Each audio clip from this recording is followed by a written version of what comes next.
C'est la technique marketing qui va vous permettre de multiplier par 2 votre chiffre d'affaires en très peu de temps. Ah, j'ai votre attention maintenant, hein. Et c'est sans vous mentir. Aujourd'hui, on va parler de conversion, de CRO pour Conversion Rate Optimization, donc l'optimisation du taux de conversion. C'est malheureux, mais aujourd'hui on voit d'énormes vidéos sur les réseaux sociaux, sur YouTube, etc. qui parlent d'acquisition, donc pour faire venir du trafic sur les sites web, mais qui oublient le fait d'optimiser le site web pour faire en sorte que les gens qui viennent, ça ne soit pas juste des visiteurs, mais des acheteurs. Et vous savez, le pouvoir magique de la conversion, il est tout simple. C'est que plus votre site sera bien optimisé, plus vos campagnes seront performantes. Et donc, c'est vraiment un effet de levier incroyable. Donc vraiment, s'il vous plaît, prenez le temps de regarder cette vidéo pour comprendre comment vous pourriez optimiser votre taux de conversion. Avant de commencer, j'avais envie de faire un petit rappel. À quoi sert un site web? C'est une question qui est toute bête. Vous allez me dire sûrement à vendre, mais en fait, pas que. Le site web, il a plusieurs objectifs. Il va déjà pouvoir accueillir un client, enfin un prospect, un visiteur, et il va devoir l'informer. Il va devoir l'informer par le produit, évidemment, mais aussi il va devoir l'informer sur la marque. Il va devoir le rassurer. C'est des éléments qui sont hyper importants parce que quand quelqu'un va venir sur votre site, il y a potentiellement des gens qui vont revenir sur votre site, mais vous avez quasiment 80% sur l'ensemble des sites des gens qui viennent pour la première fois, surtout quand on est une petite marque.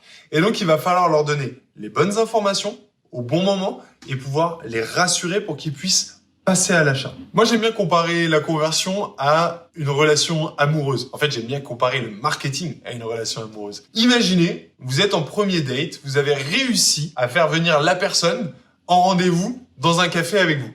De quoi vous allez lui parler tout de suite? Vous allez vous intéresser à elle. Vous allez essayer de trouver des sujets d'acquaintance avec elle. Vous allez essayer de la séduire de façon un petit peu subtile. Vous allez ni la demander en mariage, vous allez ni lui faire une déclaration d'amour, vous allez ni lui dire tout de suite « j'espère que c'est toi qui paye l'addition ». Vous comprenez ce que je veux dire? Eh ben, en conversion, c'est exactement la même chose. Il va falloir réussir à prendre son temps, réussir à accueillir le visiteur, réussir à lui expliquer les choses. Alors, quand je dis prendre son temps et lui expliquer les choses, ça ne veut pas dire qu'il faut en mettre 3 tonnes. Non.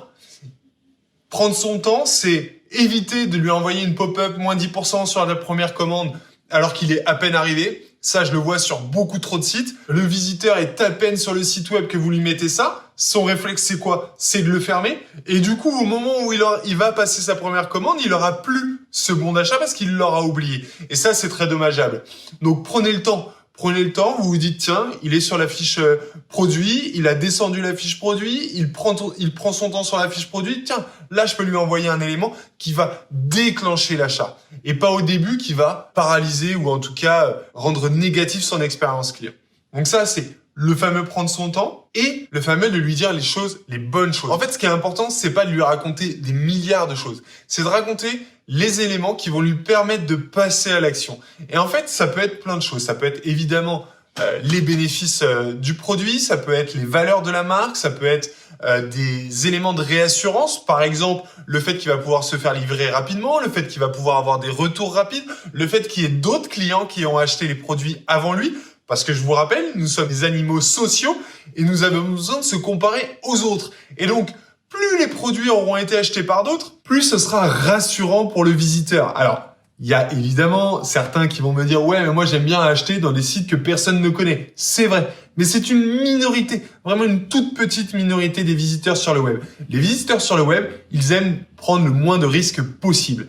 Et donc, quand il faut prendre le moins de risques possible, il va falloir lui donner les informations rapidement, lui donner les informations les plus claires, ne pas le barber avec des caractéristiques qui sont pas importantes pour lui. Si vous commencez à lui dire exactement comment est fabriqué le produit dans tous les moindres détails, etc., ça va peut-être pas l'intéresser selon le produit que c'est. Par contre, il va vouloir comprendre comment ce produit va changer sa vie. Et donc, c'est ça qui va être important. Ça va être de réussir à le projeter. Et en fait, ce que moi, j'aime bien dire aussi, c'est sur un site web, vous devez pas essayer de vendre au client. Vous devez faire en sorte que le client achète par lui-même, qu'il comprenne l'ensemble des choses. Et en fait, il faut imaginer un client qui rentrerait dans un grand magasin, disons Darty par exemple. Il va rentrer dans un grand magasin et en fait, qu'est-ce qu'il va faire? il va aller voir un vendeur et il va lui poser ses questions pour qu'il puisse le diriger vers le bon rayon et potentiellement vers le bon produit. Et une fois qu'il est dans le bon rayon et vers le bon produit, on va essayer de lui donner des informations clés pour qu'il puisse faire la différence entre 2-3 machines à laver. Et bien sur le site web, c'est la même chose, sauf qu'il n'y a pas ce fameux vendeur. Et c'est ça toute la difficulté du CRO, c'est de se dire comment je vais réussir à répondre aux questions du client sans qu'il puisse me les poser.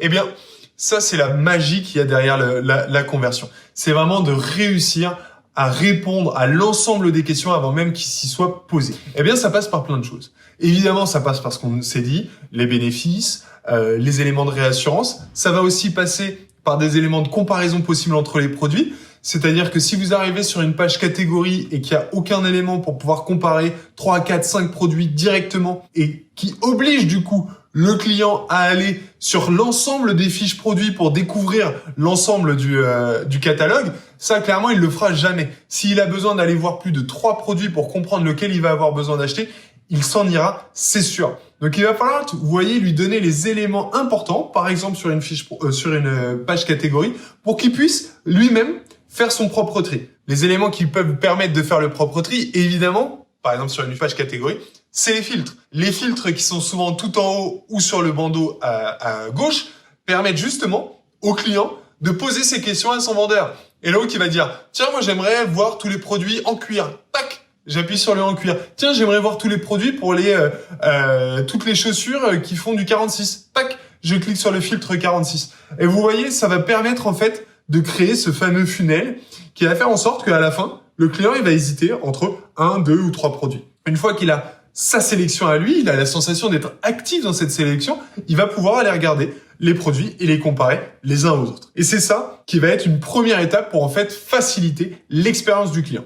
Et ensuite, quand on parle d'optimisation de la conversion, on va du coup analyser ce parcours et ensuite on va essayer de proposer des alternatives à ce parcours pour voir quelles sont les alternatives qui fonctionnent le mieux. Quand on parle d'alternatives, souvent on parle d'A/B test. Et donc on va proposer une version du site ou par exemple de la page produit, on va lui proposer une version A, et une version B avec des éléments différenciants. Potentiellement, une description qui soit un petit peu différente. Plus une description en texte, mais une description en bullet point. On va mettre par exemple les informations de livraison plus en haut ou les avis à un autre endroit. Et en fait, ça va nous permettre de savoir ce qui va faciliter la vie de votre utilisateur pour pouvoir passer à l'achat.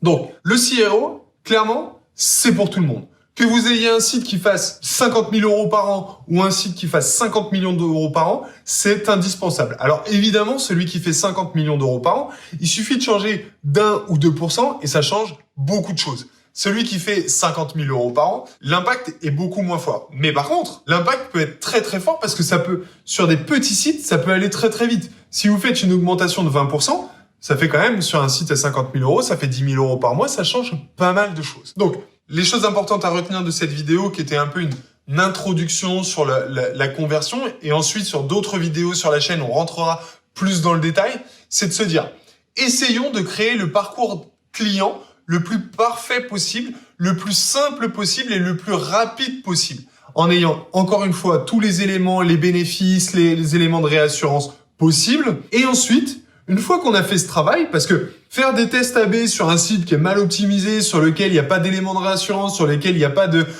photos de vos clients, sur lequel il n'y a pas d'avis, sur lequel il n'y a pas de possibilités bancaires, sur lequel les bénéfices sont pas clairs, sur lequel la proposition de valeur est pas claire, clairement ça ne sert à rien. Mettez déjà de base sur votre site tous ces éléments-là, et ensuite passez à ce qu'on appelle les A/B tests, l'optimisation, en ayant une vraie stratégie, en se disant tiens, je commence par tel et tel test. J'en fais pas 50 en même temps parce que sinon ça va être difficile de savoir ce qui a fait la différence. Mais je vais par exemple sur ma fiche produit faire un test, changer ma description, la mettre en bullet point.